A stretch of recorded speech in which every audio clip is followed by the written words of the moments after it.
The Best of Living in Iowa is funded in part by the Gilchrist Foundation.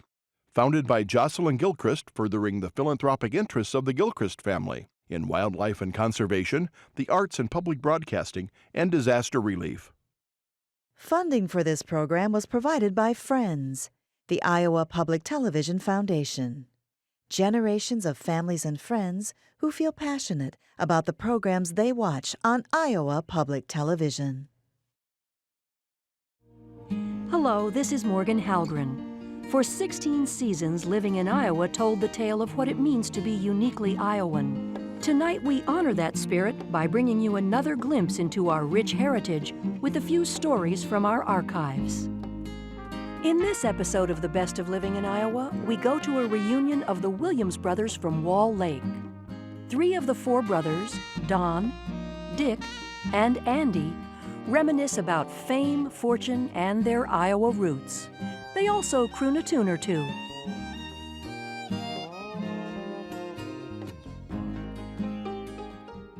Thanks for joining us.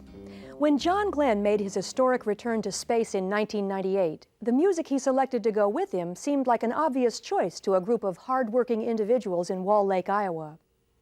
That wasn't just because Moon River was an appropriate title for outer space, but because, in their opinion, the singer of the song, Wall Lake native Andy Williams, was and still is out of this world.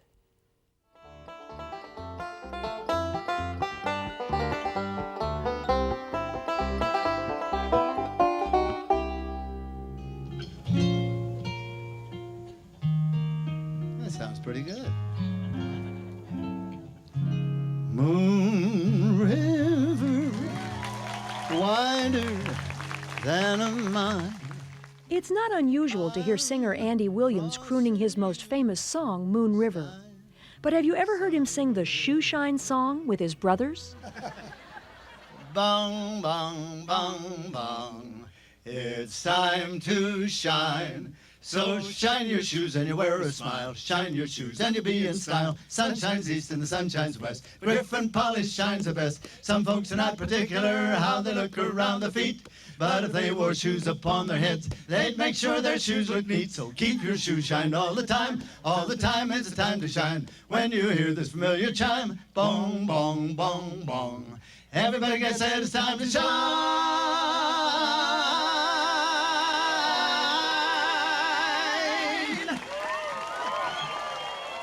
There was magic in the air on this special day when hundreds of well-wishers turned out to welcome Andy Williams and his family back to their hometown of Wall Lake, Iowa. They had been waiting for this day for more than 60 years. Oh, I know, all I owe, I owe, I owe, I owe, I owe, all I owe, and I know why. I was Iowa born and bred, and on Iowa corn I'm fed, not to mention her barley, wheat, and rye. I wait for her ham and her beef and her lamb and her strawberry jam and her pie. I wait more than I can ever pay. Thanks for the key. I think of to California. What a shame, what a shame. You'll be good and gosh darn sorry when you grow. If old Iowa is your home, you're a fool to want to roam. For there can't be any better place for you.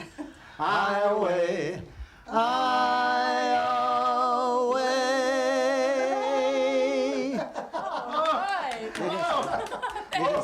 You can see why our careers are over.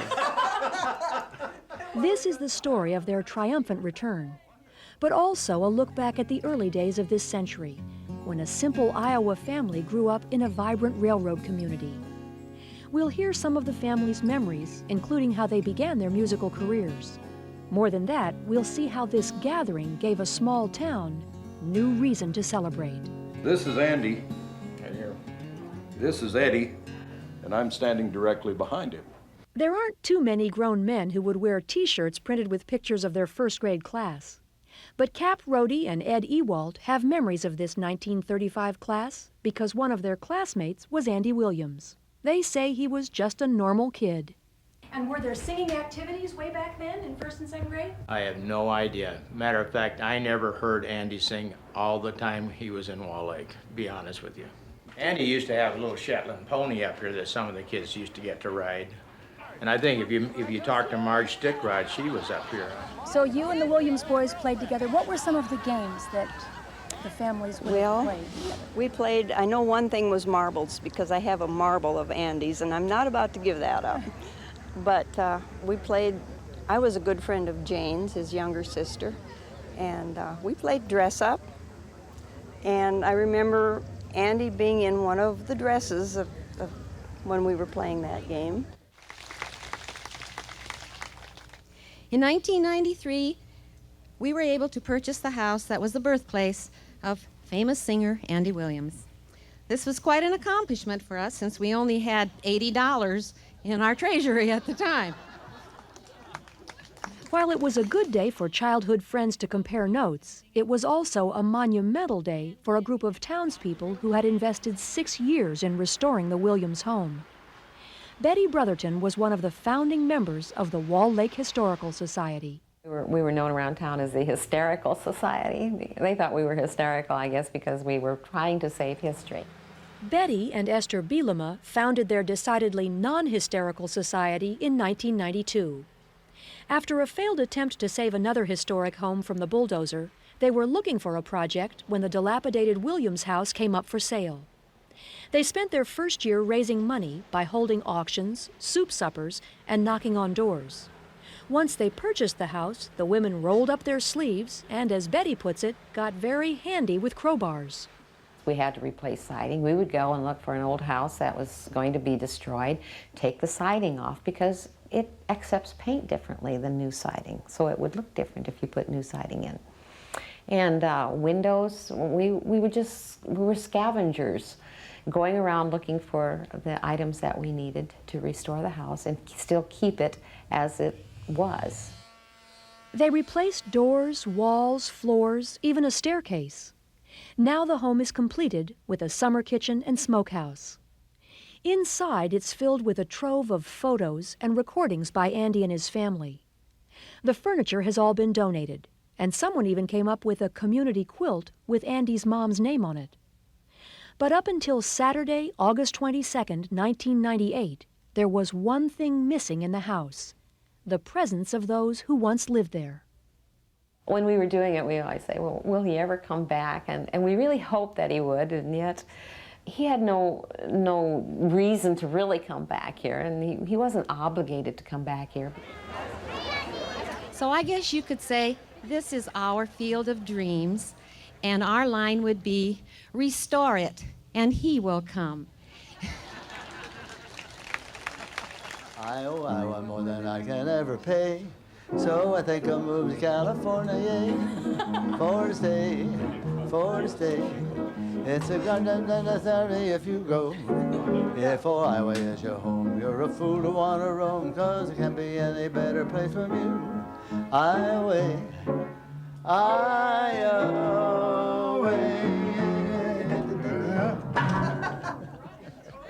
Not only did Andy return, but he brought 2 of his brothers, a sister, a daughter, and 3 grandchildren.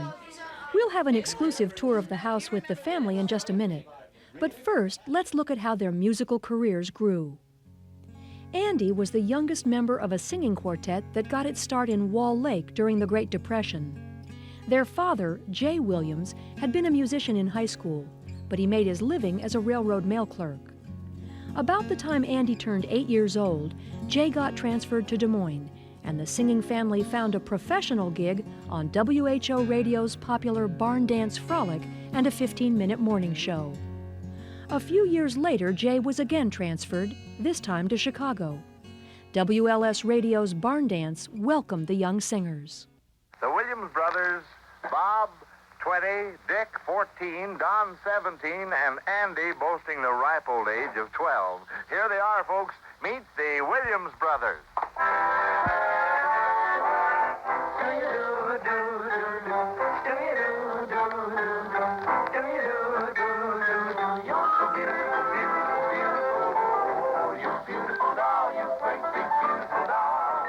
A year later, another transfer took them to Cincinnati. By this time, they were seasoned pros, singing energetic, tight harmonies. It's time to shine. It's time for the Williams brothers. Grand Pappy Doolittle brought to you with the best wishes of Griffin for nearly century, the greatest name in shoe polish. Everybody knows it's time to shine. They were so good, their father decided it was time for the big time. The family moved to Hollywood, and soon they cut their first recording with none other than Bing Crosby. Oh, would you like to swing on a star? Carry moonbeams home in a jar and be better off than you are. Or would you rather be a fish?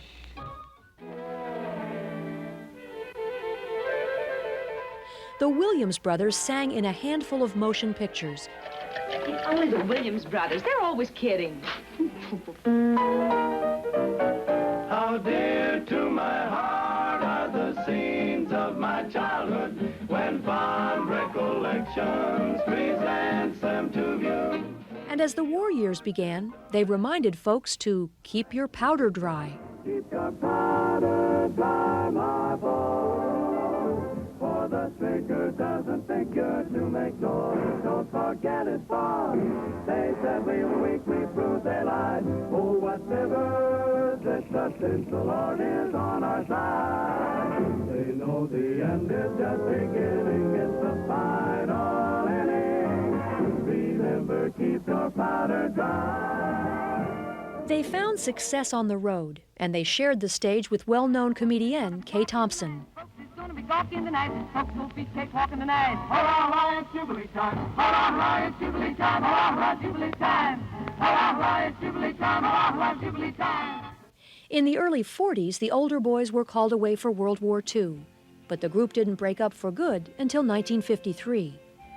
Andy moved to New York, where he got his big break on The Tonight Show, hosted by Steve Allen. His records began selling and just didn't stop. The Andy Williams Show, a musical variety program, aired for 9 years on NBC, starting in 1963. Boy, we had a lot of fun. In 1992, I built a theater in Branson, Missouri. My friends in Hollywood thought I was crazy. Maybe.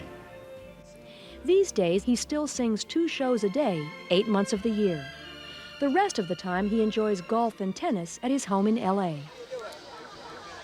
On this historic day, although their schedule was crowded with speeches and parades, the family granted us an exclusive interview.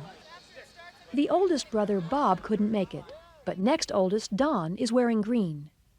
Next in age is Dick in the white shirt and Andy in the black shirt. Next is Jane. They had another brother who died as a child, but the sorrows of the past were far from their minds on this day. This was kind of the puzzle, and you all were the last piece of the puzzle that had to come together. And the thing that we would really love from you is for you to reminisce about this place. And I think the first thing that Iowans would like to know is, when you came in that door, after all these years, did it seem familiar, and what kind of jogged your memory? Let's just go Don on. used to have it. Don is the oldest, by far. Well, I remember when we came in, it all looked exactly the same, except it was half as large. Yeah, it does look They much cut it in smaller. half. Yeah. Boy, it was so big when I was a kid. And this is where your musical career really began, isn't it? The piano was over there. No, the piano was over there. No, the piano was right there. Next to see, I remember it. I remember it well. Can you take us back to the time when you would rehearse, when you were practicing, and what was the routine that took place? Did your mother say, come on now, it's time to rehearse, or how did that go? Dad did. Dad did, and he would sit at the piano and play. And the Presbyterian church, where we belonged, didn't have a choir. So my father formed one. My mother and father and Don and Bob, who isn't here with us today, he's in Los Angeles, but they would sit at the piano, which was over there. Over there? No, it's back at the and they would rehearse the hymns that they were going to do on the Sunday, and then Dick and I would sit around and listen to it and sing along with it, and that's how we all learned how to sing harmony.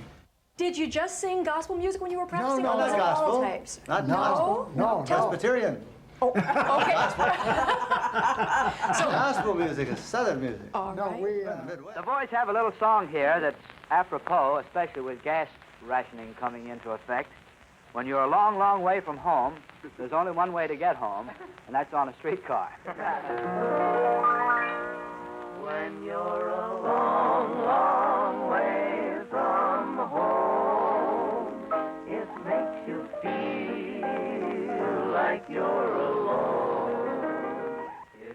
Okay, so how many would have been around the table, and what would that have been? Well, at least 8. Yeah. There's Grandpa. And Mom and Dad. We had a housekeeper. What was her name? Nellie. Nellie. And 5 children. And Grandpa had a special spot, Yeah, did you say? Grandpa was right over there. On the corner. I remember Grandpa always used to take the frosting off the cake and put it under his plate. He was a little strange. And then I would go after dinner and get it. Really? He did that for you, you mean? Yeah. Oh. You had a thing going between you and Grandpa. Yeah. Grandpa liked you best. Yeah, that's right. Grandpa liked you best. Anyway, it was a nice, as I remember it, around the dinner table, it was a very kind of a happy time. It wasn't solemn. It wasn't, you know, we could talk. Mm-hmm. Tell me, go back to that time and just imagine a meal that your mother might have been cooking, and what were some of her specialties? Well, Sunday was always chicken and noodles. She made the best egg noodles you ever tasted in your life. And, oh, boy, we really look forward to Sunday. I can remember that when something was especially good, all the brothers would go.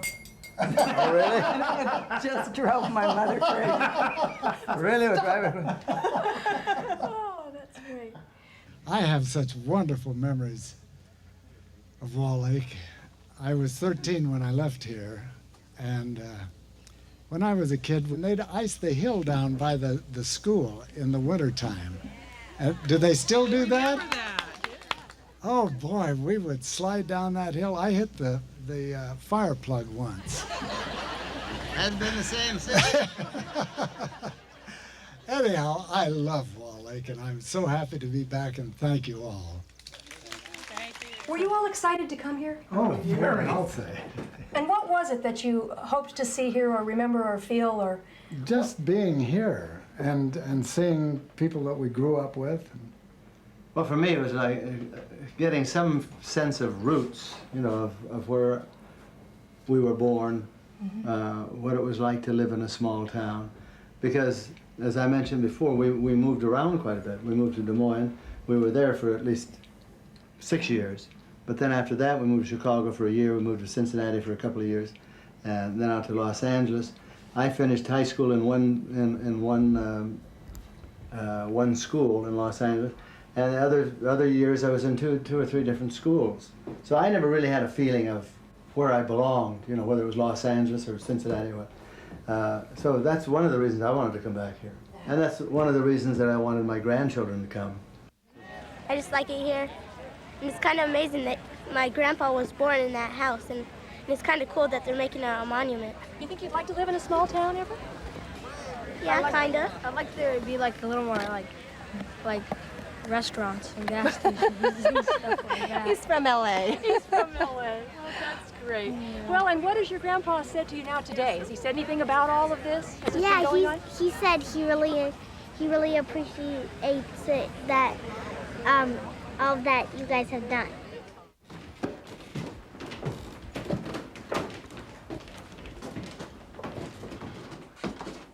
This is a very small little area. Upstairs, there are 4 bedrooms, including a room just big enough for a small bed and dresser. So whose room was this? This was Don's and Bob's, I think. Yeah. Well, anybody ever try to climb out the window or anything outrageous like Oh, that? yeah, we would do all kinds of stuff like that. The tree was pretty close. So you could actually climb out the window? Oh, yeah. Well, it was a different tree then, huh? Oh, yeah. Yeah, that tree is gone. There was one that was right up almost next to So the you window. could climb out the window? Yeah. Climb out the tree, Yeah. down the tree. And what about the neighborhood? Has Wall Lake changed a lot in terms of what you see when you look out the I windows? don't remember of this that house wasn't over there in that corner. Right? Yes, that was Charlie Shaw's house. But was it that house? Yep. Really? But It there's was so many painted- new houses. Painted a different Yeah. color. And in those days, did you have friends come over too, or was this just too small to invite people over to? Oh, no. This was a big house. It's just shrunk. What's this over here? There's a trophy? Yeah, this is my brother Bob, who isn't here with us. He's in Los Angeles. He was captain of the basketball team. And they won the Sac County conference or Yeah. championship. The county championship. Wanted to be a coach, but we were singing, and my father, our father, who art in heaven, really wanted us to stay together as a singing group, so he discouraged Bob from becoming a football coach. I think it was a good thing in the long run, but it didn't seem like that way to Don when he wanted to play football, I remember that. A little bit hard to. And Dick, I think, wanted to play trumpet or something, and Dad discouraged that, saying, well, and then they go off and play with the band, and then that's the end of the group. Mm-hmm. Do you remember that as being part of the... Yes. Yeah, I want to play trumpet. But, and Janie, I don't think she wanted to do anything. She was lazy, she said. She was smart, maybe. Well, was there a time when you really did, though, begin to realize that you did sound awfully good together? I mean, that you really knew it yourselves? They probably always thought so. Bob never thought we sounded good at all. Bob never thought we, he was always surprised when we got a job. And we're always going to get fired. Bob was very pessimistic about it, but the rest of us, I think we had a healthy opinion of how we sounded. I also think we realized that there were other groups that were pretty good too. There's the Merrimacs that we sort of loved, copied in a way. My dad would take off the air people like the Town Criers or the Merrimacs if they were on Modernaires if they were on a radio show, and take them off on this Wilcox Gay recorder, and then the next morning we would do that same number exactly like they did it. Just copied right word for word, note for note, everything. Harmonies exactly the same. We didn't have an arranger. No, and that's the way vocal groups when they're young, family groups, they all do that. They all copy somebody, and that's the way you learn. What's the matter with you, Don? I'm tired. Huh? Tired. What'd you do last night? Oh, not much. I just stayed up too late, I guess. Stayed up too late. What time you generally go to bed, you fellas? About 10 o'clock. 10 o'clock. What time do you stay up to? 10:15? Sing, boys. While the ripples on the lake are playing, can't you hear the little motorboat saying, put your arms around me, put your lips to mine. So this was Grandpa Finley's room, right? Yeah. And Dick and Andy slept here too later. And what was Grandpa Finley like? Oh, he was great. He had a great walrus mustache. And what had been his profession? What had he done? I don't know. He was a barber. No, that was Dad's dad. Williams. That's what I said. Was he involved with your musical career? No. Not at all? No. In fact, he didn't like us. Okay. No, he was. I don't remember his ever working or doing anything. No, he didn't do anything. No. But it was his house He was originally, retired. right? This is his house. Yeah. And so you all moved He was here. a bum. Okay. He was retired. Well, we're glad we cleared that up. Anyway, there was time for some genuine reflecting on what this home and this town meant to a family that would soon travel the world. For better or for worse, what are the things that you took with you from this place? Well, I got a sense of reality. Again, a good base. Yeah, that's the main thing. I think that you feel very secure in a small town. Everybody is like the family. You know everybody. You know It's a everybody loving in town.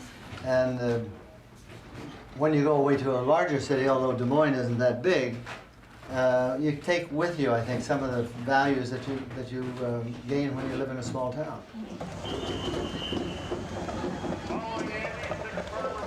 So on a beautiful day in August, 4 siblings touched base with their hometown, a place they hadn't visited for more than 60 years.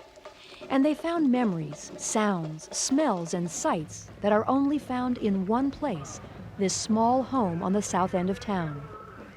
They flew back to their homes in Los Angeles and Branson, taking with them some warm feelings about where they started. For the hundreds of visitors that day, it was a chance to see some celebrities, grab some snapshots, and maybe visit a small town for the first time.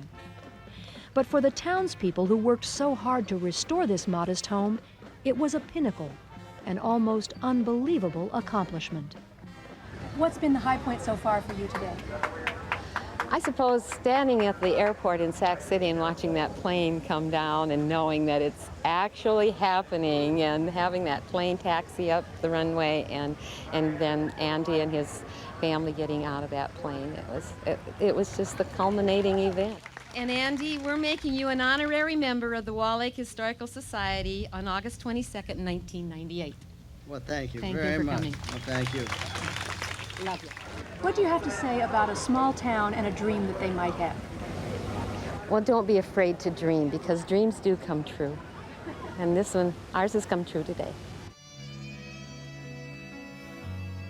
We're after that same rainbow's end, waiting round the bend, my huckleberry friend, Moon River, and me.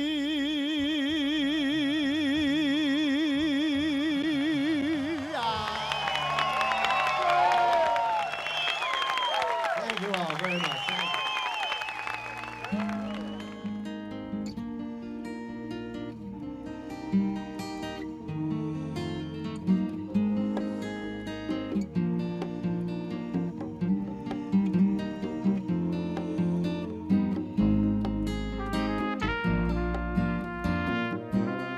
The Best of Living in Iowa is funded in part by the Gilchrist Foundation. Founded by Jocelyn Gilchrist, furthering the philanthropic interests of the Gilchrist family in wildlife and conservation, the arts and public broadcasting, and disaster relief. Funding for this program was provided by Friends, the Iowa Public Television Foundation.